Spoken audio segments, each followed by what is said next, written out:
última parte do nosso evento.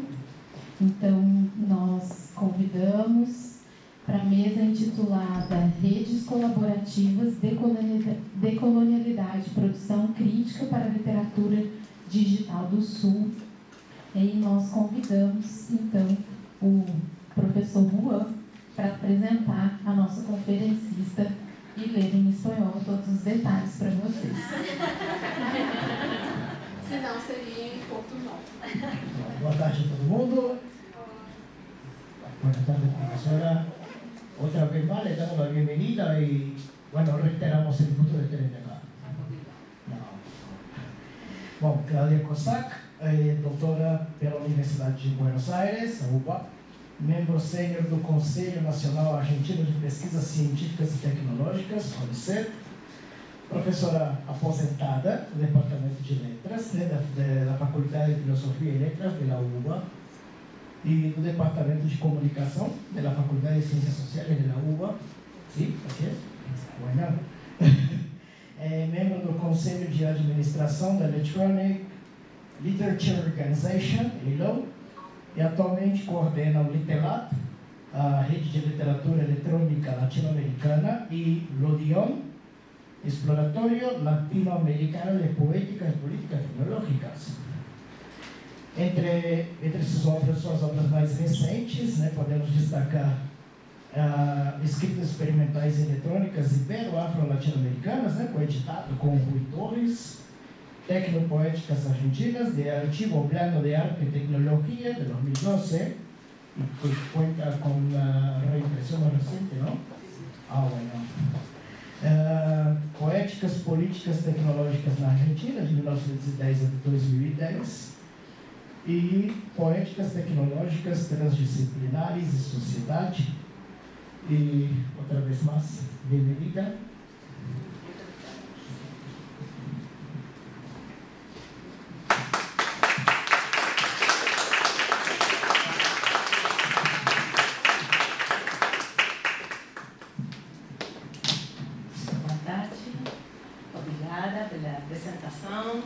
Obrigada pelo convite a Vinícius, Rejane, Andrea e a universidade.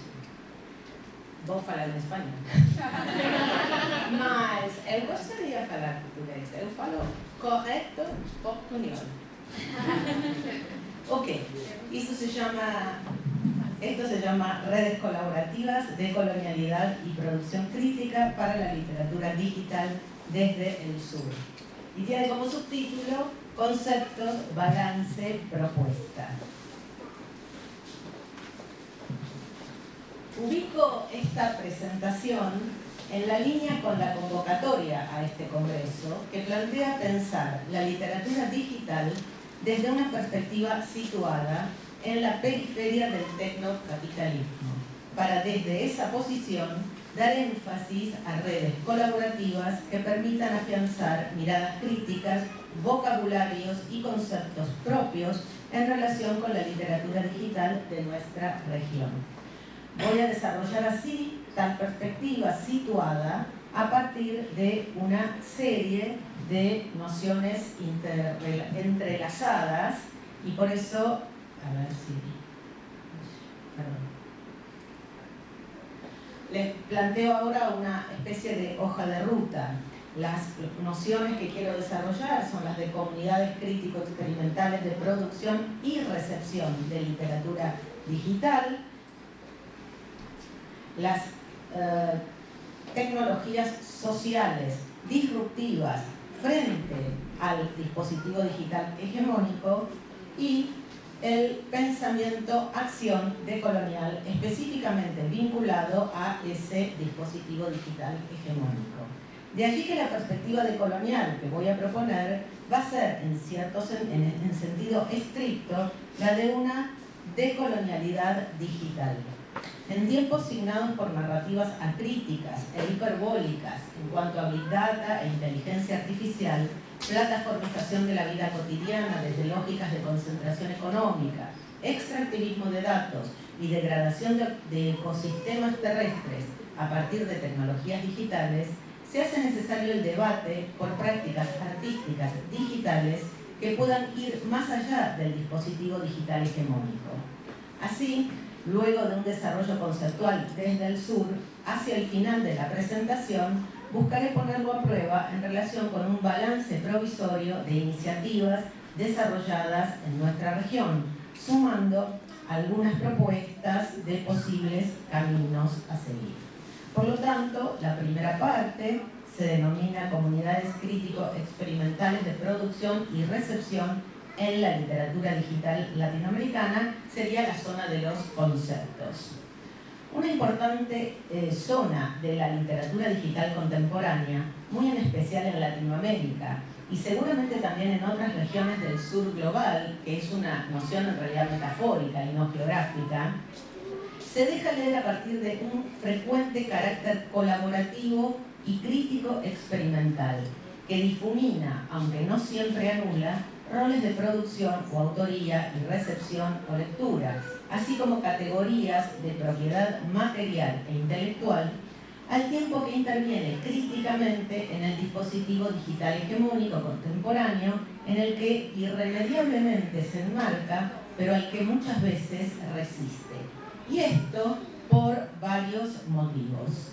En primer lugar, porque en su experimentación material, la literatura digital encuentra genealogías, tanto en las vanguardias de principios del siglo XX, que también enfatizaron la creación colectiva experimental, como en su asociación temprana y constitutiva con la poesía experimental visual, sonora y performática posterior, que ha tenido protagonismo en Latinoamérica en la constitución de redes colaborativas.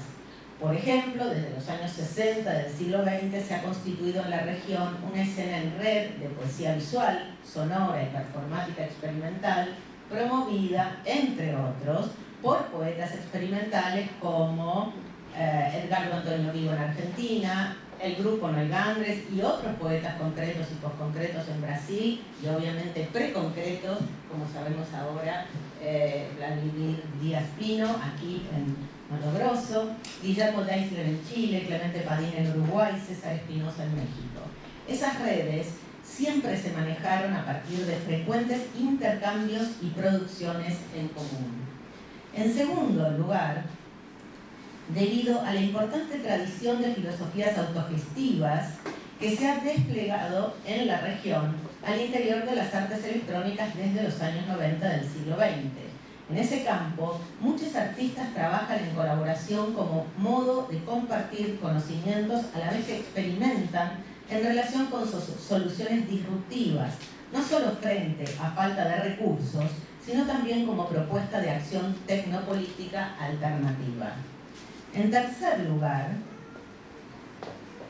debido a que tanto en producción como en recepción, la literatura digital impulsa y hasta necesita competencias que en nuestra habitual formación artística y tecnológica no siempre reúne una única persona, lo cual, en vez de considerarse como falta, podría en cambio activar creaciones y lecturas literarias en contextos de comunidades experimentales, laboratorios creativos y tecnologías sociales disruptivas. Por último, y dando especial sentido a todo lo anterior, en relación con la propuesta decolonial que en algunos casos puede entreverse, debido a que se discute así la impronta humanista individualista para imaginar otras formas de comunalidad, comunidad impropia, diría Roberto Espósito, al tiempo que se lleva la perspectiva decolonial al dispositivo digital hegemónico mismo, discutiendo, por ejemplo, el llamado colonialismo de datos, la necropolítica anclada,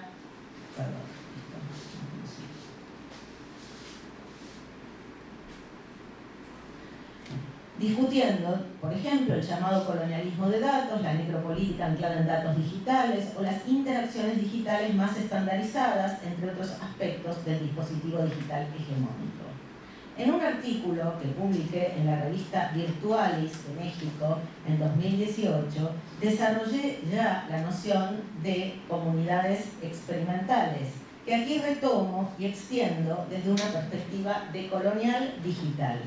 En aquel momento enmarqué el tipo de colaboraciones más frecuentes que pude encontrar en un corpus significativo de literatura digital latinoamericana, recurriendo a entramar lo que un artista argentino llamado Roberto Jacobi considera como comunidades experimentales y tecnologías de la amistad. Cito de otro autor que habla de Jacobi diciendo que estas son formas sociales de producción y gestión y circulación artística en base a la amistad. Y entramé esa noción con la noción de tecnologías sociales que desarrolla mi colega Flavia Costa.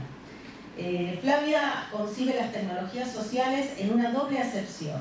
Por un lado, las habilitadas por artefactos propiamente tecnológicos que promueven socialidad, desde los medios de comunicación masiva a las redes sociales contemporáneas, y por otro lado, las promovidas por, y la cito, mecanismos institucionales que delimitan modalidades regulares, sistemáticas y previsibles de vínculos e interacciones orientados por objetivos prácticos. En ese sentido, Costa incluye como tecnologías sociales, cito nuevamente, grandes aparatos tecnosociales de vinculación obligatoria que organizan la vida social de una población. Mi argumento fue que en ese momento, en ese artículo, que las comunidades experimentales de arte y tecnología que experimentan a la vez en relación con dispositivos tecnológicos en cuanto a artefactos y en cuanto a dispositivos sociales, intentan de alguna manera construir zonas temporalmente autónomas como había planteado en su momento Hakim Bey, respecto de esos grandes aparatos tecnosociales de vinculación obligatoria, que son, si no, nuestras redes sociales contemporáneas, por ejemplo. De acuerdo a una posterior conceptualización que vengo elaborando desde ya hace algunos años, todo esto se enmarcaría en lo que nombro como dispositivo digital hegemónico contemporáneo. Cuando hablo de este dispositivo digital hegemónico contemporáneo, me refiero a un conjunto de tecnologías, discursos, instituciones y prácticas caracterizadas, entre otros aspectos, por la voy a hacer una enumeración. 1. La presuposición de una equivalencia entre modernización tecnológica, novedad y progreso, basada en criterios meramente instrumentales correlativos, en este caso, a la supuesta neutralidad de los datos y de la información. 2. No sé si se alcanza a leer algo. La estandarización automática de consumos culturales desde una pretendida libertad de elección que remite en cambio a algoritmos de segmentación de perfiles de consumidores. 3. La data vigilancia como modo de control social masivo a partir de la extracción de nuestras huellas en la red global de datos informáticos que se llega a vincular con la necropolítica, alimentada por innumerables dispositivos de captura, internet, las redes sociales, las aplicaciones de teléfonos inteligentes, el sistema de transporte y cualquier otro dispositivo de registro visual y sonoro en el espacio que habitamos. 4. La ampliación inédita de contenidos, textos, imágenes, sonidos, accesibles para cada vez más personas, pero con escasa producción de competencias para discernir críticamente respecto de ellos. El fenómeno de la fake news, obviamente, es derivado de esto.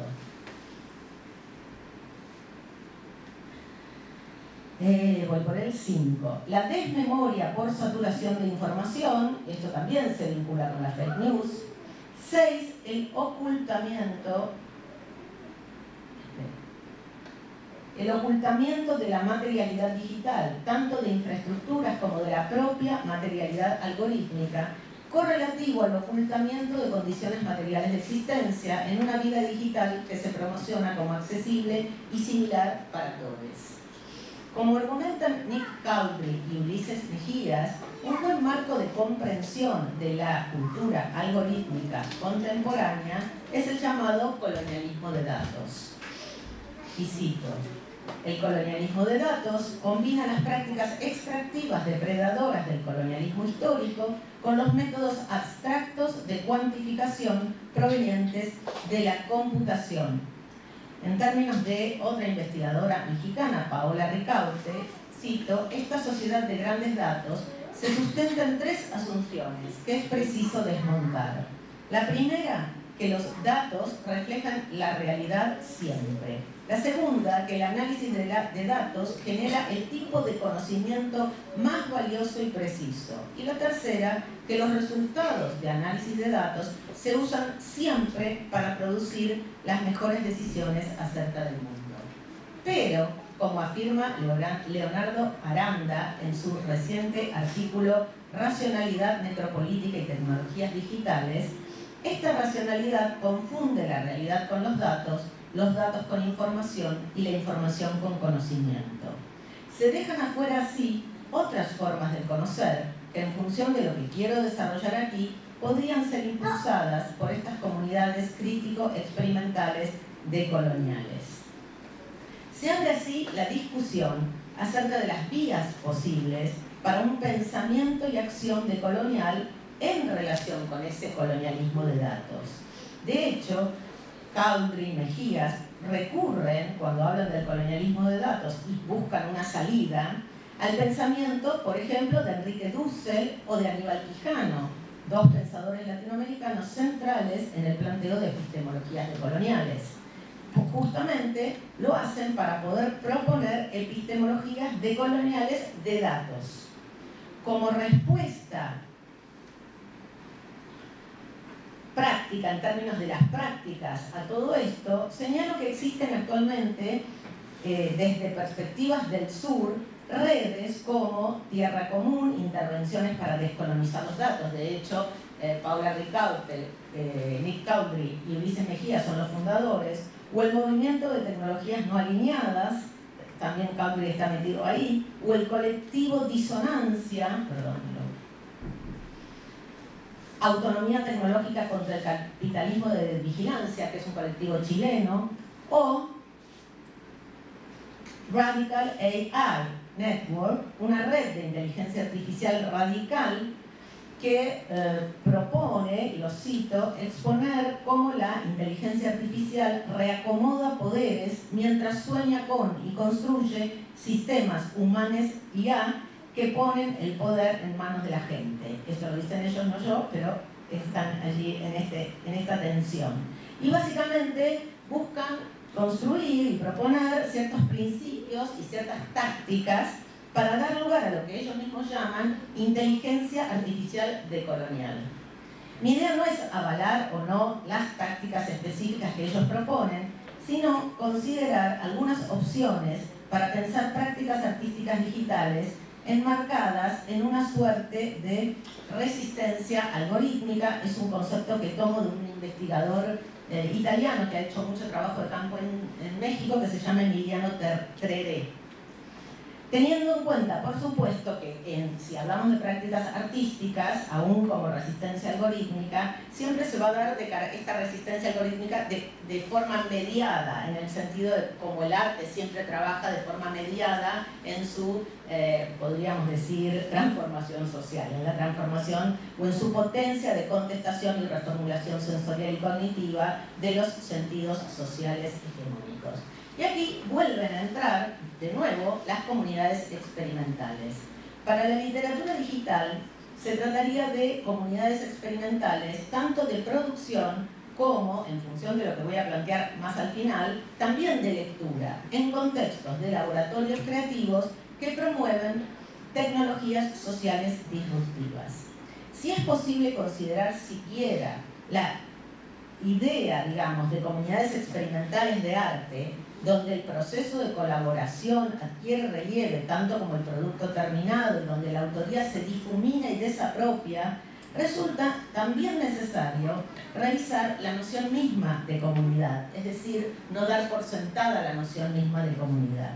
De hecho, esa revisión es el punto de partida de un muy conocido texto de Jean-Luc Nancy, y en realidad no tengo tiempo de desarrollar todo esto como debería. Simplemente les voy a nombrar algunos de los textos centrales de un debate que se dio en la década del 80 y hasta no hace tanto, a partir de ese libro de Jean-Luc Nancy, que se llama La comunidad desobrada, o en otra traducción, La comunidad inoperante, en español. y que dio lugar a una cantidad de textos, como por ejemplo un texto de Blanchot, La comunidad inconfesable, el texto de Agamben, La comunidad que viene, que es del 91, el propio texto de Roberto Espósito, que ya comenté o mencioné, Comunitas, entre otros. La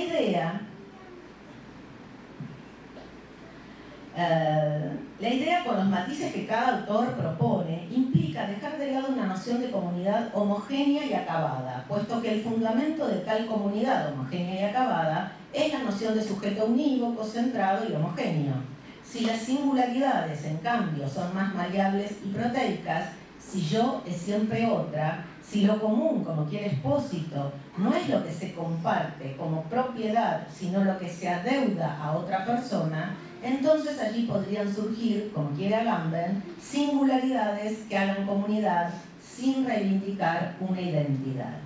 No voy a desarrollar todo esto, simplemente me tomo del concepto de Espósito, de la idea de comunitas, a partir de su idea de que se trata del lenguaje conceptual del individuo, en la crítica que hace al lenguaje conceptual del individuo y de la totalidad de la identidad y la particularidad del origen y del fin del sujeto con todas sus más irrenunciables connotaciones metafísicas de unidad, absoluto e interioridad, sostiene que todo eso distorsiona la noción misma de comunidad, ya que lo común es lo no propio, lo que empieza allí donde lo propio termina. A partir de la etimología latina de la palabra comunidad, donde encontramos el munus, que es el don, lo que se da, encuentra justamente que somos comunidad cuando somos en este dar en común, y que es más una falta que algo que nos pertenece, y que no somos idénticos entre quienes somos parte de una verdadera comunidad. En esa línea, ¿cuál podría ser la experiencia del sujeto impropio de la comunidad inesencial de las artes? Podríamos concebir comunidades experimentales en las artes contemporáneas a partir de todas las razones que di al comienzo de esta presentación, considerando el hacer en común en la diferencia. Si es posible calificar estas comunidades como experimentales, es porque en general producen experiencias cuyos resultados tienen cierto grado de imprevisibilidad, dando lugar, como sostiene Ana Longoni al referirse a las comunidades experimentales de arte propulsadas por Jacobi, y la cito, a encuentros impensados y relaciones inéditas entre sujetos inquietos dispuestos a articular capacidades y trayectorias diferentes, promoviendo la indisciplina respecto de los límites establecidos entre los distintos territorios y saberes para instituir otros modos colectivos de pensar y de hacer. Con todo, las comunidades experimentales de producción y lectura de literatura digital en las que quisiera pensar ahora no son solo experimentales, sino más bien crítico-experimentales y decoloniales. Es decir, contra la idea de un experimentalismo a secas que sobre todo persigue de forma crítica la novedad per se, un experimentalismo crítico y decolonial plantearía lo realmente nuevo que tanto contesta la persecución acrítica de modernidades tecnológicas en sí mismas, como busca diálogos interculturales para plantear otras formas de vida o formas de vida decoloniales en el dominio digital.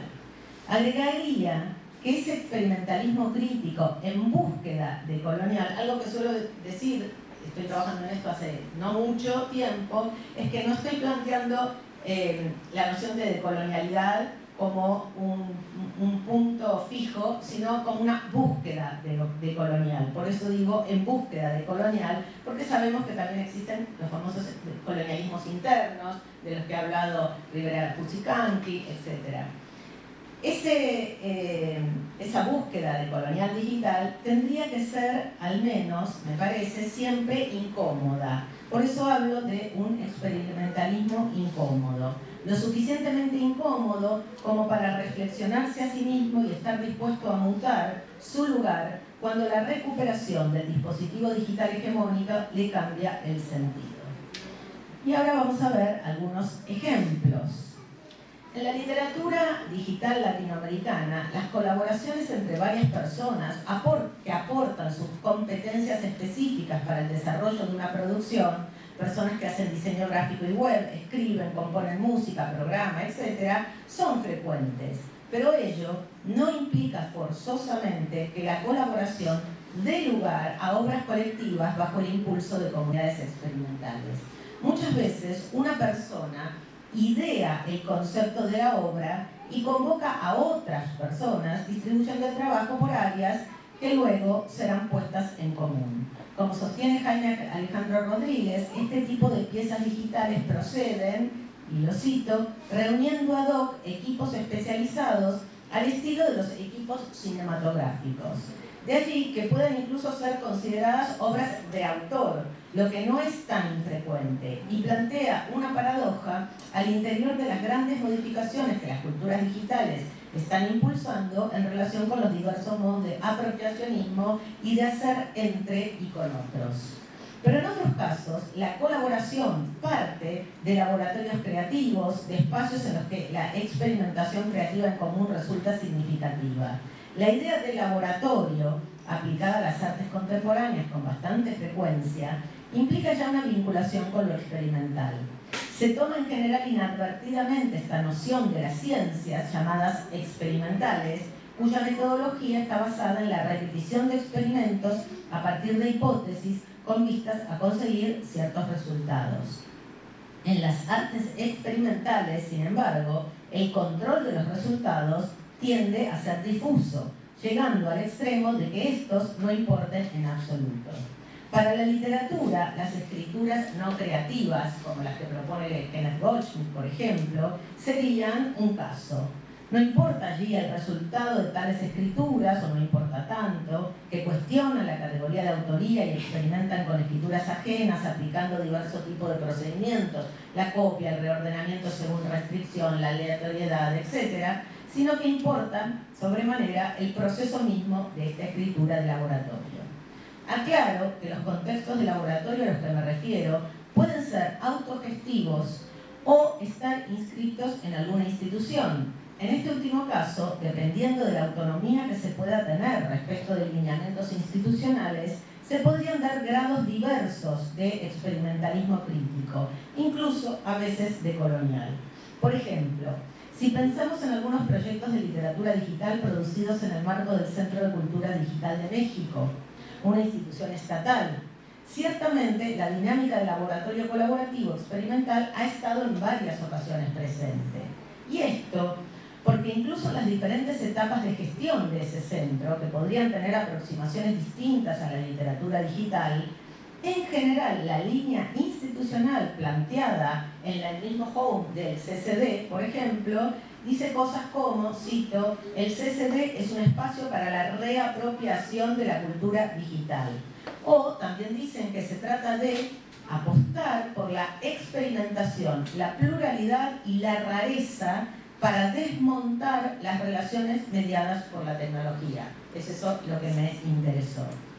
Aunque no voy a analizar aquí ninguno de los proyectos del CCD, resulta interesante notar que en la revista 404, que es una revista del CCD, una de las secciones, que es parte de una sección editorial en el sitio web, donde también se incluye la sección que a nosotros nos compete, que es la de e-literatura, en un reordenamiento que hubo, porque antes estaba separada, pero ahora está allí, se publicó recientemente el artículo titulado Racionalidad, Necropolítica y Tecnologías Digitales, que cité antes, de Leonardo Aranda, colaborador de proyectos colectivos del CCD, así como artífice, junto con Dora Bartilotti, de Media Lab MX. Desde el título mismo se puede colegir la vinculación conceptual con la crítica de lo que aquí vengo llamando dispositivo digital hegemónico. Una de las piezas que voy a comentar más adelante, como ejemplo de comunidad crítico-experimental decolonial, ha sido elaborada justamente por Dora Bartilotti y Leonardo Aranda, dando lugar a colaboraciones de voces anónimas con el envío de relatos. Ahora lo voy a explicar. Antes, menciono brevemente otros ejemplos de comunidades experimentales de literatura digital en contextos de laboratorio creativos que se han desarrollado en nuestra región. Y de hecho, esto sí estaba mucho más desarrollado que lo que voy a poder hacer aquí en el artículo que mencioné de 2018. Palabrador, Liberdade, por ejemplo, elaborados aquí en Brasil, ideadas y diseñadas en el marco de workshops, de talleres transdisciplinarios organizados en distintas universidades de Brasil. Se trató de espacios de experimentación en común para explorar vínculos entre el lenguaje poético y la tecnología, con particular énfasis en la creación de ambientes inmersivos 3D que pueden asociarse a las nuevas generaciones de videojuegos.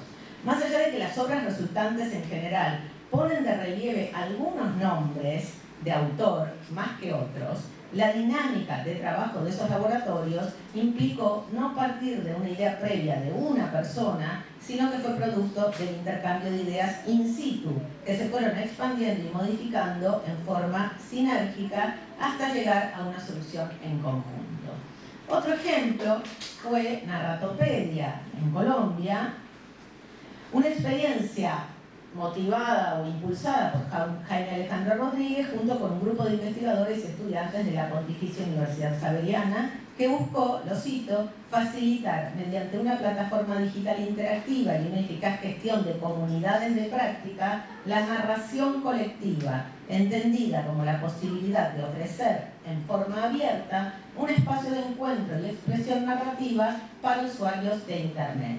El proyecto hoy está fuera de línea por falta de recursos.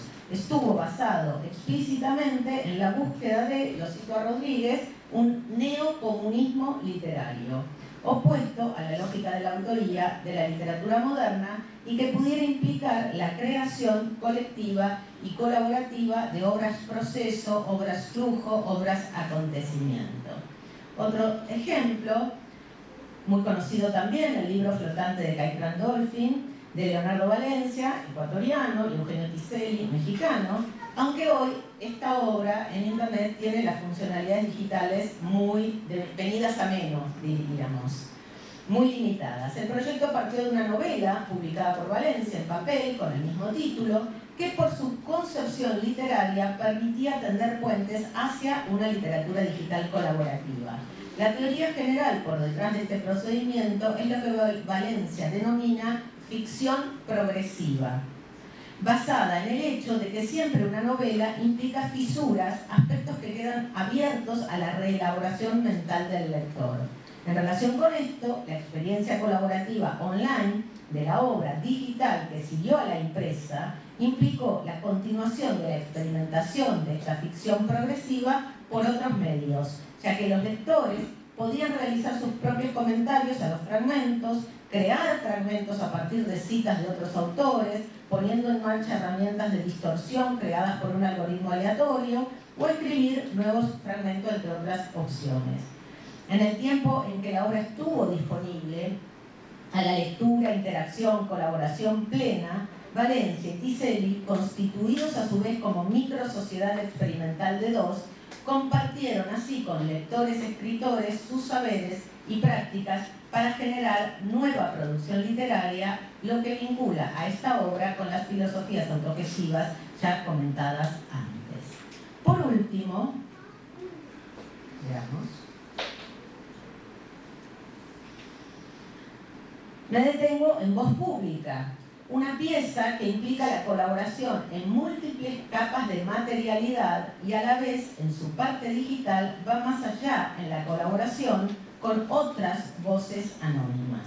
La pieza que busca dar lugar a activaciones en contra de la violencia de género en Latinoamérica y que por tanto se vincula con una crítica a la necropolítica, se compone de tres partes que trabajan en conjunto paralelamente.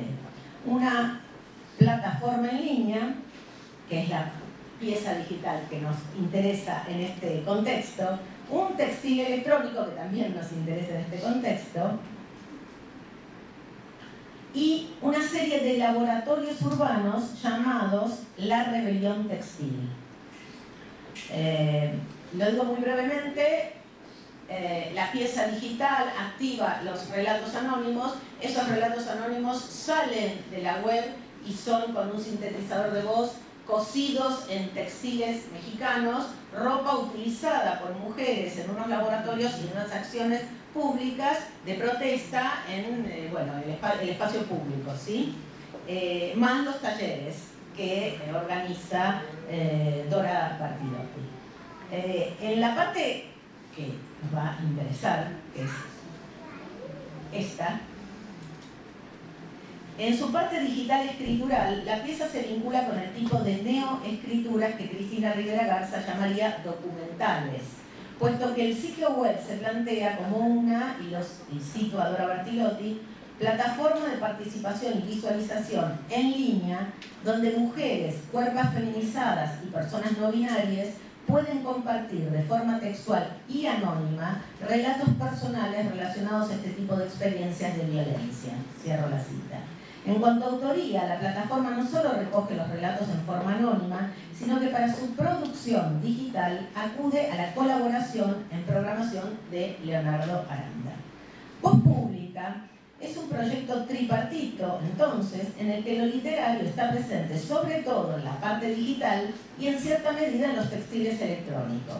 En el primer caso, lo literario, o si se prefiere, la escritura documental al interior de un proyecto artístico, se presenta como central, puesto que la pieza se compone básicamente por relatos anónimos incorporados a partir de una interfaz gráfica que semeja en tiempo real la escritura con un procesador de texto. En el segundo caso, se pasa del relato escrito al oral a partir de microbocinas e hilos conductivos cosidos en los textiles, que es lo que acabo de explicar. No recordaba que lo tenía escrito. El dispositivo digital que permite inscribir los relatos en la plataforma web del proyecto está organizado con un menú sencillo. Se ingresa a la plataforma directamente desde la sección de visualización de los relatos, que de ese modo van apareciendo en pantalla semejando el tiempo real de la escritura, de 1 a 1 y sin orden prefijado. El orden en que aparecen es aleatorio. Debajo a la derecha, en un menú con 3 opciones: participa, relatos, acerca de. Si se ingresa a participa, aparecen en pantalla una descripción que explica de qué se trata esto, un recuadro para redactar el relato, fondo negro y letras blancas, a veces verdes, al igual que en la pantalla de inicio, y un botón para guardar. La sección relatos es un archivo de todos los relatos alguna vez ingresados por quienes participaron. El acerca de despliega descripciones que remiten también al resto del proyecto por fuera de la plataforma. Resulta de interés notar que la sección de inicio, que es la que les estoy mostrando aquí, es una captura de pantalla, por lo tanto cortada en cualquier lado. Esa sección de inicio, decía, no lleva ninguna descripción. Esto hace que la pieza gane en potencia, puesto que al ingresar leemos sin mediación, sin explicación previa que oriente la lectura, el relato que aleatoriamente selecciona el programa, haciendo que entremos de lleno en la narración de la violencia que está en el centro del proyecto. A su vez, la aparición del texto letra a letra genera un efecto a la vez de proceso, como si asistiéramos al proceso mismo de escritura, y de concentración / expectación. El ritmo demorado resulta así fundamental, dando lugar asimismo a cierta contestación del instantaneísmo propio del dispositivo digital hegemónico, donde toda interacción pretende acceso total a un clic de distancia. Otro aspecto que remite a lenguajes situados desde Latinoamérica es el de las guardas que marcan el espacio textual en la plataforma, ya que están directamente vinculadas con los textiles mexicanos que, intervenidos con elementos electrónicos, integran otra de las partes del proyecto. En el caso de Voz Pública, la decolonialidad digital viene de la mano del anonimato. La huella digital de la persona que escribe y envía cada relato ex profeso se escamotea, no se guarda, podríamos decir. Ya que, y les voy a citar algo que me escribió por mail Leonardo Arango ante una pregunta mía: el servidor de Voz Pública no guarda ningún dato de los usuarios que suben sus relatos, no utiliza cookies ni es necesario ningún registro. Si, como afirma Aranda en el otro artículo sobre la necropolítica que mencioné, cito, la racionalidad del desarrollo tecnológico contemporáneo es una racionalidad necropolítica en cuanto a las tecnologías digitales vienen siendo en el mundo que habitamos instrumentales para un control sobre la población que extrae poder saber, ya sea en forma amable o violenta, de cuerpos y territorios, esto ya lo digo yo, la comunidad experimental entre artistas, programadores y voces anónimas puede, en parte, ser un camino de resistencia algorítmica para desnaturalizar el dominio digital corriente. Y esto en relación con una problemática necropolítica que afecta en forma directa y violenta cuerpos subalternizados, lo que hace que fácilmente pueda vincularse a voz pública con otros proyectos, sean artísticos o no, voy a mencionar uno de cada uno, de activismo digital de datos. Llamo la atención, por ejemplo, sobre la plataforma titulada Los Femicidios en México, que recopila datos de femicidios desde 2016 a la fecha, desarrollado por la activista y geofísica María Salguero, sitio que ofrece datos más detallados y precisos sobre los femicidios que los provistos por las cifras oficiales. También llamo la atención sobre un proyecto muy reciente, en este caso sí artístico, de Diego Bonilla, mexicano, pero residente en Estados Unidos. El proyecto se titula Requiem Diurnus, una co-creación colaborativa humano-máquina que utiliza diversos software de inteligencia artificial, DALL-E, ChatGPT 3.5 y 4, para crear homenajes diarios a víctimas de femicidios en todo el mundo a partir de la recuperación e intervención creativa de noticias periodísticas sobre femicidios a nivel mundial. El análisis en detalle de este proyecto realmente excedería el tiempo, pero si tenemos tiempo puedo contar un poquito más que lo que he descrito en mi texto. Allí les muestro una de los pósters que genera la co-creación entre Diego Bonilla y la inteligencia artificial a partir de una serie de noticias periodísticas. En este momento son 25 noticias diarias que generan a partir de unas... esto es muy importante, no lo tengo escrito aquí porque me pareció que iba a ser muy largo, pero mínimamente lo voy a decir. Lo interesante del proyecto para mí es que Bonilla ha trabajado durante 1 año y medio poniendo a punto el dispositivo de la inteligencia artificial sin buscar ese clic y ya está todo, sin decir femicidios, ChatGPT, dame la descripción de femicidios. Ha estado un año y medio trabajando lentamente con prompts, justamente orientando lo que pretendía lograr a partir de estas notas periodísticas. Y una de las primeras cuestiones es lograr que la inteligencia artificial solo seleccionara notas periodísticas sobre femicidios y no sobre cosas similares pero que no son femicidios. Luego de todo eso, una vez hecho el recorte mundial, detectó que había 28 países, pero de todo el mundo, de nuestra región Latinoamérica varios, pero de todo el mundo, que tenían una incidencia muy importante y entonces terminó seleccionando 28 países, también porque todo esto es muy caro y lo paga él y todo el trabajo con OpenAI es carísimo, etc.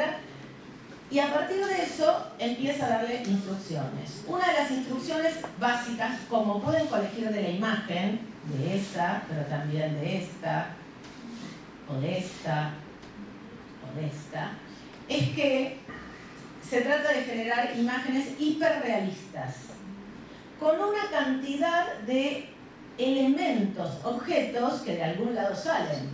Bueno, la orden es que la inteligencia artificial tiene que recortar de cada noticia periodística 15 objetos que están narrados, podríamos decir, descritos o narrados en la noticia, en relación con el hecho. puede haber un revólver, puede haber una tijera, puede haber un celular, etcétera, etcétera, etcétera.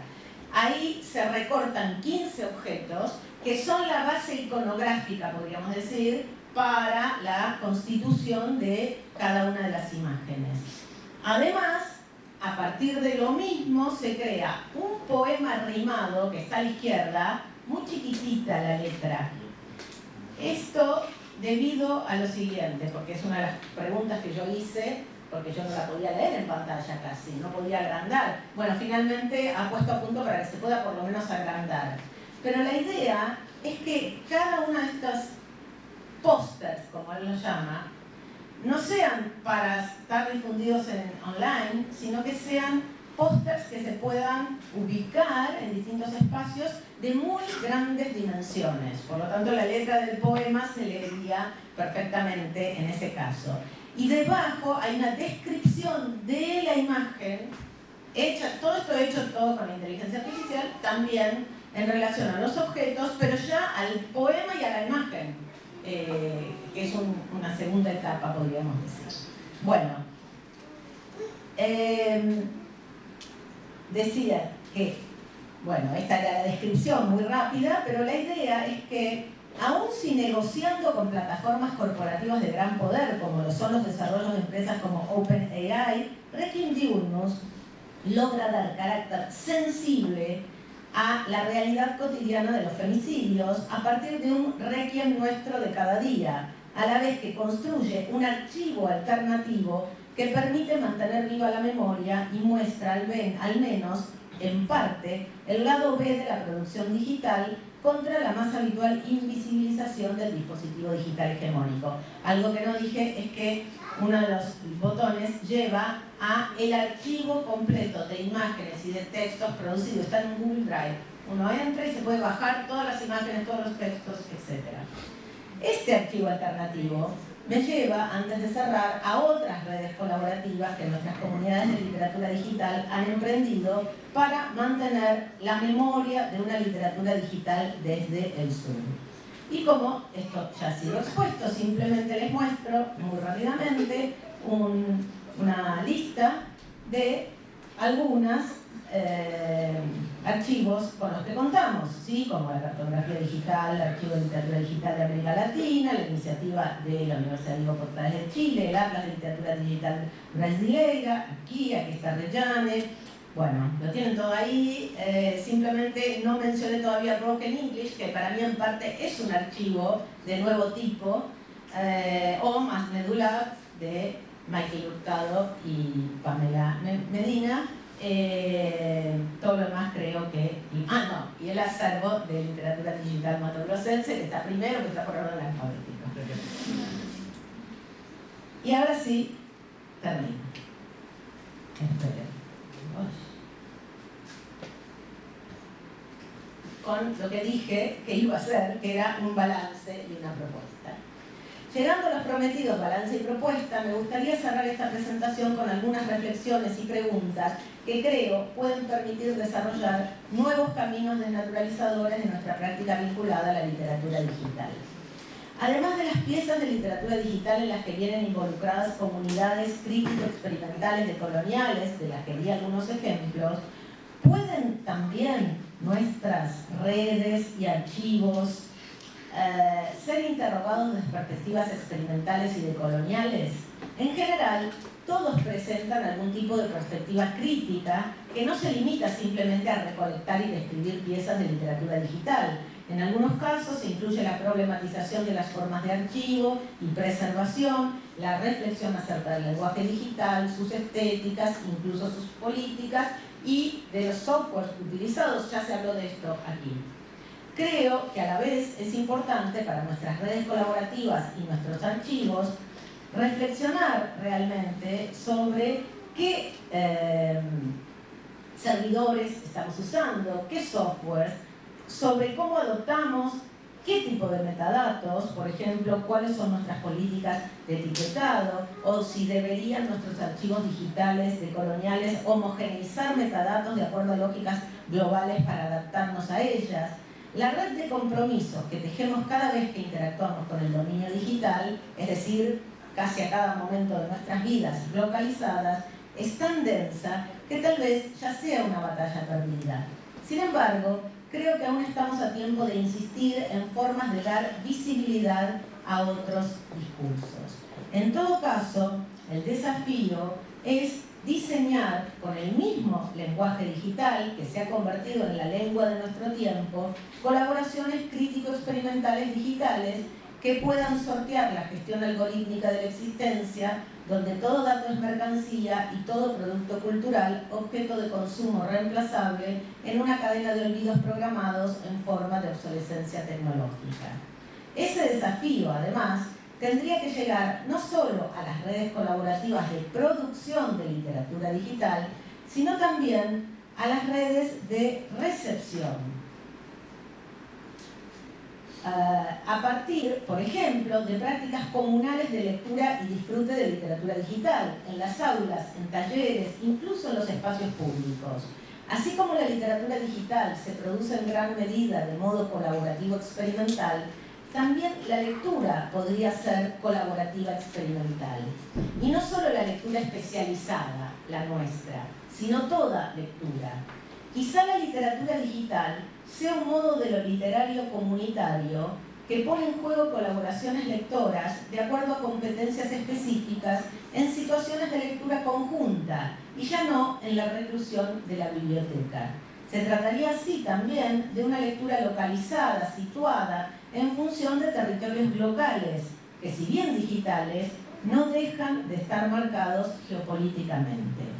De lo ya dicho se desprende que en la literatura digital latinoamericana se encuentran experiencias significativas que involucran formas de creación colaborativa, tanto desde el punto de vista de quienes desarrollan los proyectos en una primera instancia, como muchas veces involucrados en comunidades experimentales y tecnologías de la amistad, como de lectores/escritores que producen textos en la interacción con obras y plataformas. Incentivar también desde la lectura de literatura digital la incorporación de aprendizajes conjuntos del hacer, la circulación abierta por fuera de los espacios más estandarizados del dispositivo digital hegemónico, podría abrir caminos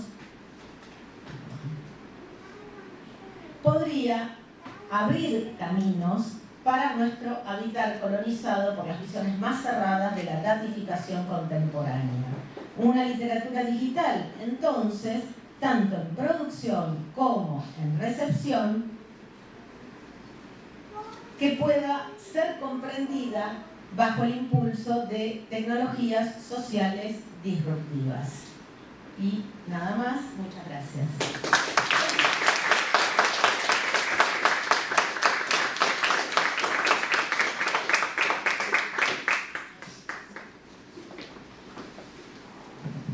Obrigada, professora, pela conferência excelente. Temos espaço para algumas perguntas.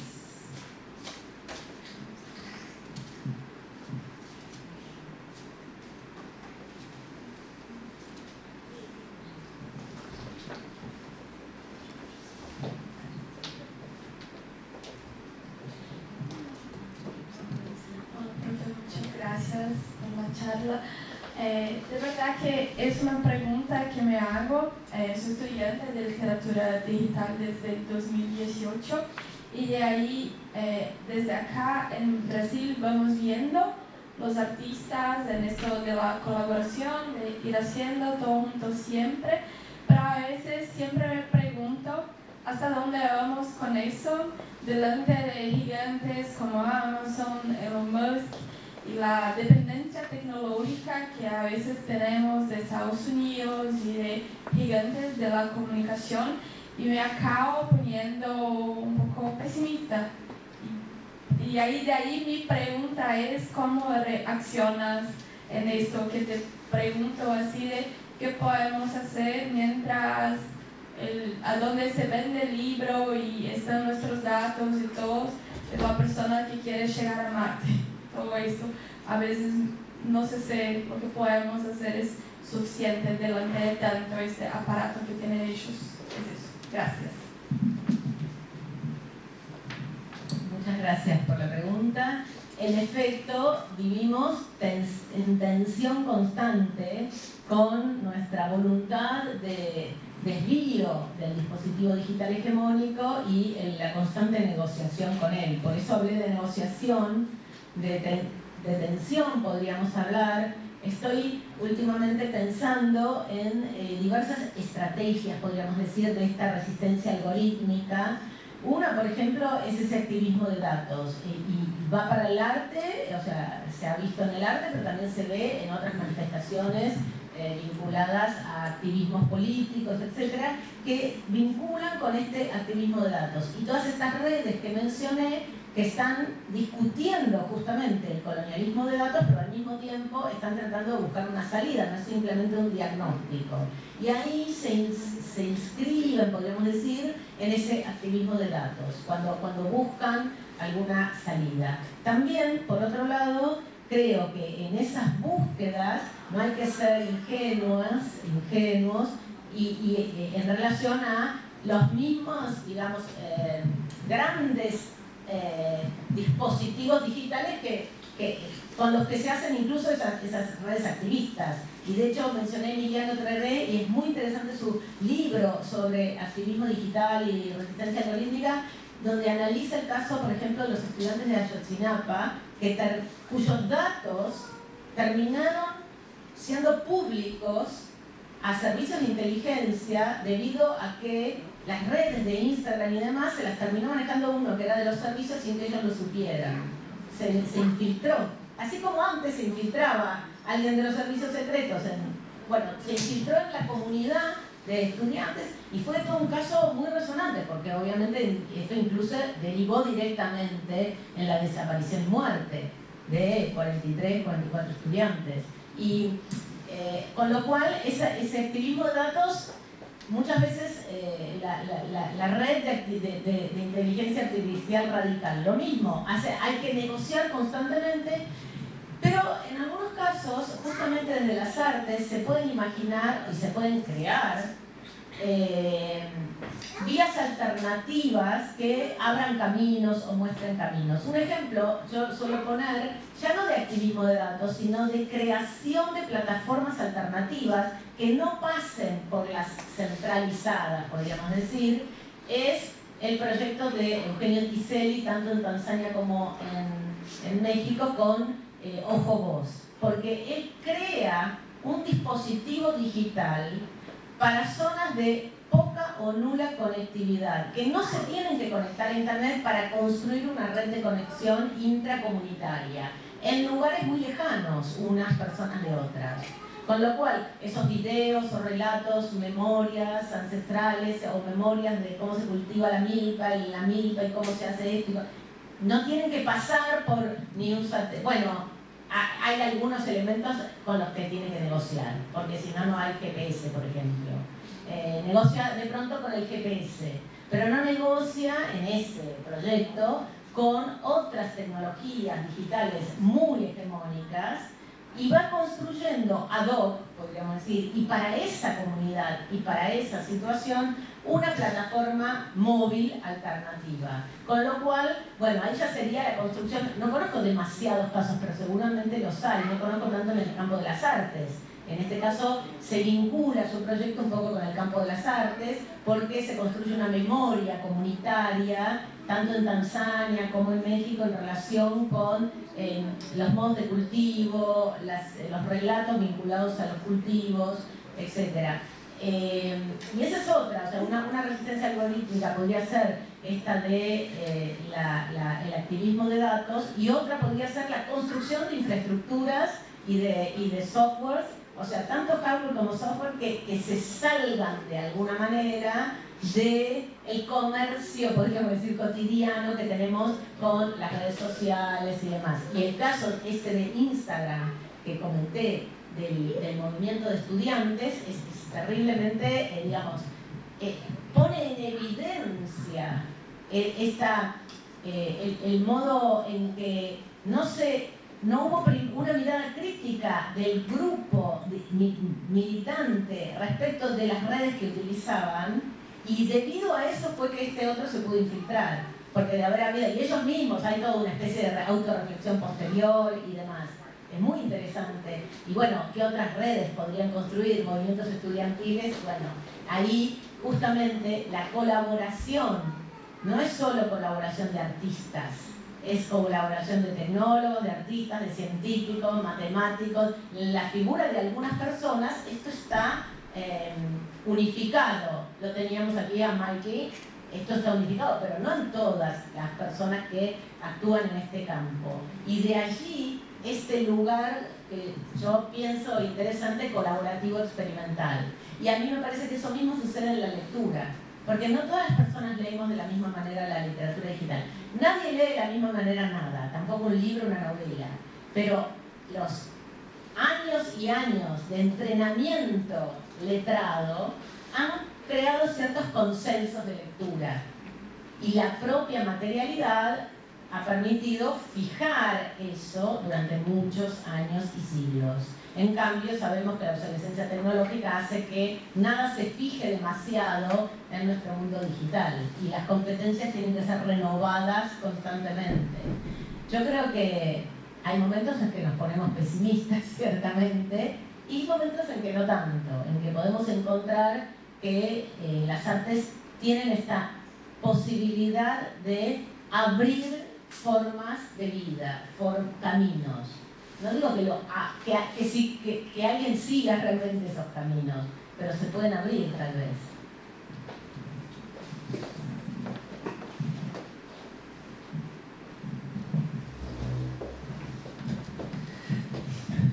Graças, Cláudia, por essa excelente palestra. Muito esperançosa, eu achei, porque falamos hoje de várias coisas, né? Inclusive a propósito de uma fala da Regiane que falou, e se acabar o Instagram, né? Ou seja, a sensação que nós estamos passando, às vezes passa por isso, vamos desligar essas redes. E aí eu estava dando, a hora que você falou, eu já estava pensando aqui no exemplo que nós temos no Brasil, lá em Minas, nós temos também esse exemplo, que era das rádios favela, né? As rádios que as comunidades instituíram um certo momento para combater a informação, porque era uma pirataria, né? do rádio. E isso era uma alternativa dessas comunidades. A sensação é justamente essa, porque essas redes locais, né? A intranet, digamos assim, ela pode constituir também algumas possibilidades, né? de formação, né?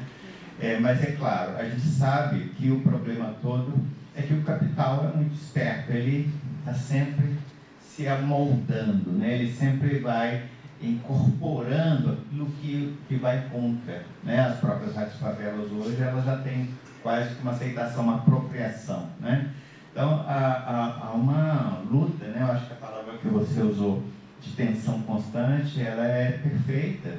E também achei que, reforçando, né, que eu concordo com você, que as redes colaborativas, elas são a única saída, a única que nos resta, porque os exemplos que você trouxe, né, mostram isso, que essas ações, mesmo que elas sejam temporárias, elas são efetivas, né? Ou seja, elas têm uma força. E talvez, a partir dessas redes, como você hoje trouxe aqui uma série desses exemplos, eu acho que é isso que talvez possa nos ajudar a divulgar e massificar e obviamente, ter um espaço contra a necropolítica que o próprio capital está implementando. Então, eu queria te agradecer e reforçar isso. Obrigada. Gracias, Rogelio, por el comentario. Y dos cosas me surgen de tu comentario. En esta recuperación constante, esta cuestión de la recuperación constante es algo que se ha estudiado desde mucho antes. De hecho, los situacionistas tenían un concepto que era el de recuperación. Lo decían de esa manera, que constantemente se estaba recuperando, cooptando, podríamos decir, esas derivas o lo que fuera, ¿no? Y por eso yo comentaba antes que esto que yo llamo experimentalismo crítico en las artes, que lo aplico a las artes digitales, pero podría ser en cualquier campo de las artes experimentales, implica siempre un constante cambio de lugar, porque lo experimental en las artes ha recuperado siempre. Y entonces una vez que es recuperado, deja de circular como experimental y por lo tanto de abrir nuevos caminos o de no prever todos los resultados posibles. Si ya sabemos lo que va a suceder, etcétera, bueno, se complica. Y me parece que esa mutación, ese cambio, tiene que ver también con esa incomodidad de la que yo hablaba. El experimentalismo crítico debería ser incómodo, más que exaltatorio, que a veces podría pasar, que se ve como cierta exaltación, cierta fascinación en relación con las prácticas artísticas experimentales. Creo que siempre son incómodas, porque se sabe que lo nuevo deja de ser nuevo apenas lo enuncio, y entonces se cae la lógica de la pura novedad, y que es la que no queremos, digamos, no nos interesa, ¿verdad? Y en cuanto a lo colaborativo, y sí, me parece que, de hecho, bueno, vos mismo estuviste involucrado en varios de estos workshops y talleres, y uno de los lugares donde yo por primera vez vi en acción una colaboración creativa justamente fue en Belo Horizonte, en uno de los simposios, donde al tiempo que había el simposio académico, etcétera, y la muestra artística por otro lado, estaban los talleres, y los talleres eran colaborativos y producían la potencialidad de una pieza colaborativa. Y en ese caso no funcionó en el tiempo, pero sí funcionó años antes, en los talleres donde yo no había participado, no estuve antes, pero bueno, Palabrador y Libertagi fueron originados en ese tipo de colaboración. Y ahí hay una tensión, porque efectivamente si nosotros miramos cómo figura Palabrador o cómo figura Libertagi en las Yellow Collections, vemos a Chico Mariño et al, o Chico Mariño, Aquimar dos Santos et al. Pero luego, en algunos casos, sobre todo en donde aparece Libertagi, están claramente los nombres de 16 personas que colaboraron y que fueron, digamos, hicieron la pieza. Y que no es. Entonces, ahí también siempre hay una tensión entre la cultura digital ha generado todos estos fenómenos de desapropiación, de copia, de no autoría individual, y al mismo tiempo nos vendemos constantemente como autores individuales en Instagram. Y esto es otra vía que tiene que ver con lo que Groys llama volverse público. La idea de que nos estamos constantemente autopromocionando. En un mundo que se supone no implicaría elevar la figura de autor como una figura importante. Creo que, y yo lo estoy pensando un poco, bueno, vos trajiste este ejemplo, en ciertas comunidades, en las aulas, en la escuela, en espacios públicos, en las plazas. La literatura digital implica competencias de lectura que no todas las personas tienen, porque pueden leer la superficie de una pantalla muchas personas, pero quizá el sonido, por ejemplo, toda la parte sonora de una pieza, no todas las personas tienen las mismas competencias visuales, sonoras, de código, obviamente, informáticas, ¿no? En eso es clarísimo. Y me parece que una lectura colaborativa siempre enriquece lo que puede surgir de una pieza. Gracias.